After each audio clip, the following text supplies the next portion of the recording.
નમસ્કાર વિદ્યાર્થી મિત્રો ધોરણ 10ની બોર્ડની પરીક્ષા હવે માત્ર 2 દિવસો બાકી રહ્યા છે અને પહેલું પેપર ગુજરાતીનું છે. તો વિદ્યાર્થી મિત્રો હવે આ લાસ્ટ 2 દિવસમાં આપણે શું વાંચવું જોઈએ અને શું કરવું જોઈએ. તો વિદ્યાર્થી મિત્રો મારી એક સલાહ છે કે જો તમે જે તમે વાંચ્યું છે એનું તો તમે રિવિઝન કરવાનું છે. સાથે સાથે વિદ્યાર્થી મિત્રો મોસ્ટ ઇમ્પોર્ટન્ટ કે તમારે પહેલાં અનુક્રમણિકા કરી લેવાની છે. એ 2-3 વાર તમે વાંચી જશો અથવા તો 1-2 વાર તમે લખીને જો યાદ કરી લેશો તો વિદ્યાર્થી મિત્રો તમને સેક્શન એ અને બીમાં તમને જોડકા સ્વરૂપે આમાંથી 8 માર્ક્સનું તમને કવર થઈ જશે. એટલે કે વિદ્યાર્થી મિત્રો તમારું સેક્શન એ અને બી તમારું એકદમ વ્યવસ્થિત થઈ જશે.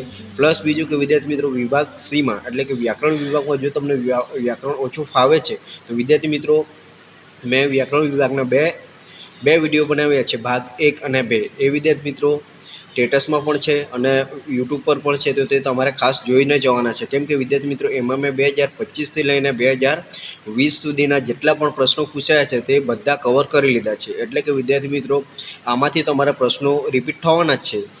તમારા રૂઢિપ્રયોગો છે, કહેવતો છે, બેઠી બેઠી તમને આવી શકે છે.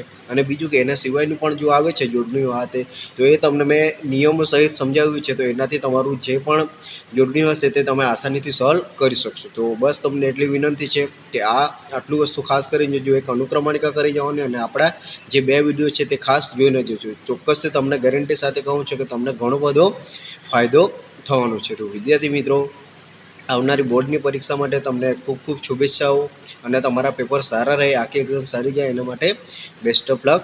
સારું લખો અને સારું તમારું ભવિષ્ય બનાવો.